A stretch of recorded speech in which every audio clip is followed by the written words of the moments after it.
MU2 dot tambah CU dot tambah KU sama dengan P. Ini adalah persamaan diferensial karena dot ini menunjukkan turunan terhadap T terhadap waktu ya. Kita lihat dot yang terbesarnya ada 2 di sini, jadi ini persamaan diferensial orde 2 ya. Nah, persamaan diferensial biasa orde 2 ya, biasa bukan parsial. Nah, kalau Anda harus menyelesaikan persamaan diferensial ini, mulainya dari mana? Mulainya ini Anda yang harus ngasih tahu saya nih, karena Anda kuliah Anrek kan, saya kuliah Anrek saya sudah puluhan tahun yang lalu. Mulai dari mana kita kalau mau menyelesaikan ini, mau mencari U-nya? Ada yang punya ide? Ada yang ingat sedikit lah gitu, Anrek entah 1 atau 2. Anrek das 1 atau 2. Dari mana kita mulainya?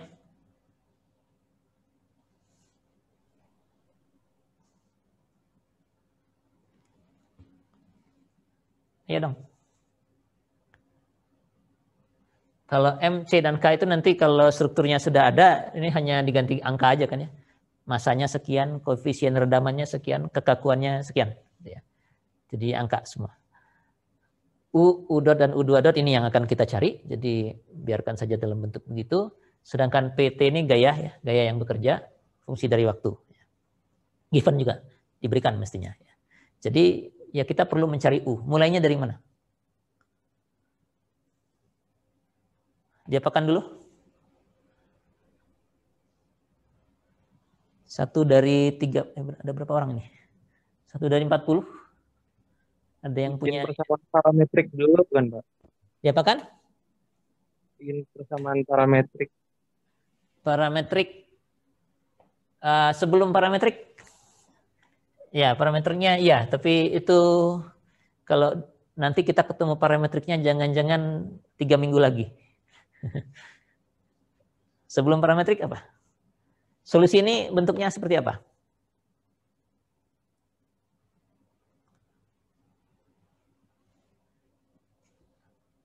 Ini persamaan diferensial biasa ya. Jadi solusinya gimana bentuknya? U sama dengan ada U yang apa dulu? Homogen. Homogen. Nah, apa itu homogen? Kita akan bahas yang ininya satunya lagi. Partikular. Partikular ya. Partikular UP gitu ya, partikular gitu. Nah, saat ini kita belum lihat yang ini. Yang homogen ini yang bagaimana? Yang homogen yang bagaimana? Persamaan yang sama tapi PT-nya sama dengan 0. Ruas kanannya sama dengan 0 ya. Jadi itu dulu yang kita selesaikan, dan dalam hal ini kita akan bahas itu dulu 1, 2, mungkin 3 minggu akan membahas yang homogen ini saja. Jadi ini kita selesaikan dulu yang ininya. MU2 dot tambah CU dot tambah KU sama dengan 0. Ya. Nanti setelah ini selesai baru mulai masukkan ini dengan tadi persamaan karakteristik itu tadi ya. Apa namanya? Ada lambda dan sebagainya. Di sini juga ada lambda nanti ya. Tapi ini dulu ya. Jadi yang ruas kanannya sama dengan 0 dulu. Jadi solusinya adalah solusi homogen. Dan di struktur kita kalau kasusnya seperti ini, artinya P-nya nggak ada, gitu ya. P-nya nggak ada. Di sini juga P-nya belum ada dulu.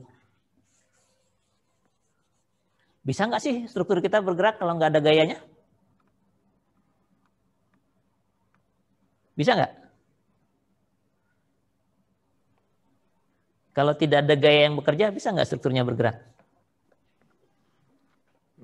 Enggak, Pak.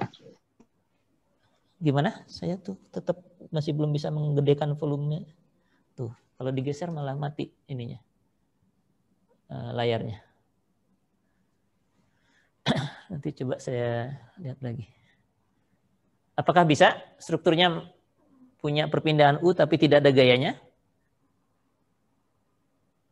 Ya, jawabnya mestinya bisa karena secara matematis nanti solusinya ada ya. Nah, bagaimana caranya supaya bisa? Harus ada kondisi awalnya dulu ya. Nanti dikasih perpindahan awal atau dikasih kecepatan awal, setelah itu pasti dia jadi bergerak ya.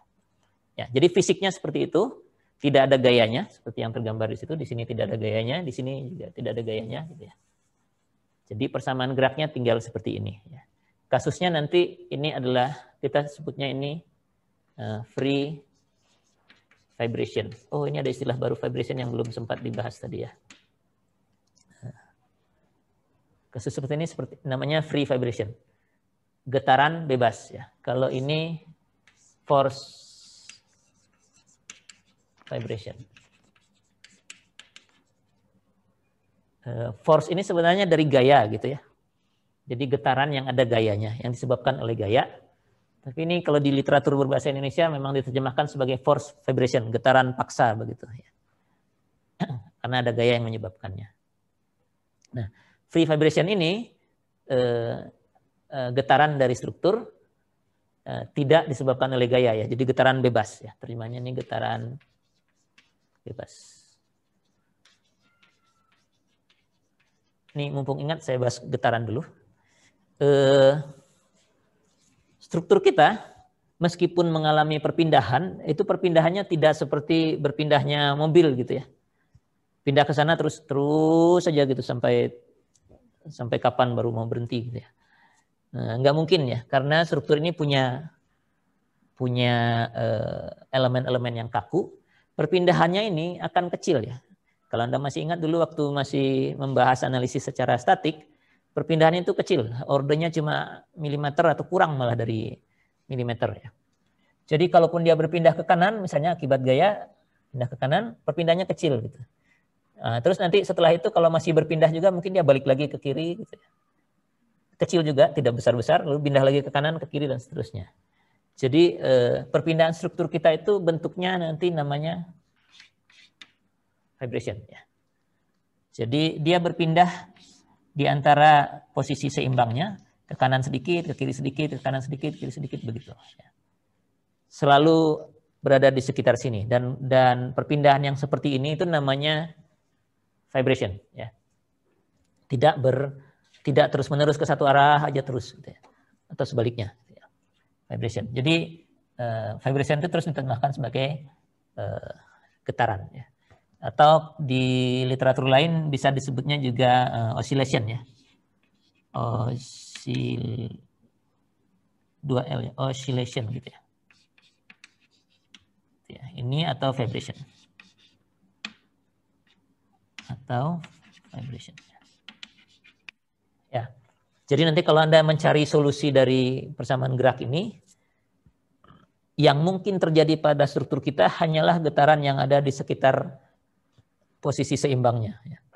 Kalau ketemunya nanti pindahnya kemana-mana, itu jelas keliru aja. Ya, karena struktur kita tidak mungkin pergi jauh-jauh gitu. Sudah keburu rusak strukturnya, elemen-elemen strukturnya keburu gagal duluan ya. Oke. Nah, ini cuma definisi aja karena tadi belum sempat terbahas yang vibrasi. Jadi yang pertama kita perlu selesaikan adalah yang ini dulu, yang homogen ya. Yang tidak ada gayanya, yang getarannya getaran bebas atau free vibration. Nah, secara ilmu dinamika struktur yang begini ini juga masih rada rumit ya. Ada yang lebih ringkas dulu. Bentuknya adalah MU2 dot ditambah KU-nya saja. Ya. Jadi kalau dari sini ke sini kita lihat yang hilang tuh CU dot ya. Koefisien redaman dikalikan dengan kecepatannya dihilangkan dulu. Artinya kasus ini adalah kasus untuk C sama dengan 0. Jadi yang ini dulu yang kita lihat. Setelah ini beres nanti dan kita bisa tahu perilaku strukturnya, baru mulai kita masukkan lagi C-nya. Ya. Kalau C sama dengan 0 artinya tidak ada koefisien redamannya, ya tanpa redaman ya. Tanpa redaman.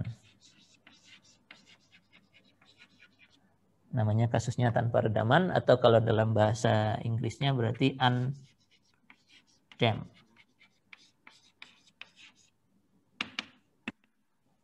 Undamped gitu ya. Jadi undamped free vibration, getaran bebas tanpa redaman. Ini dulu yang kita coba selesaikan.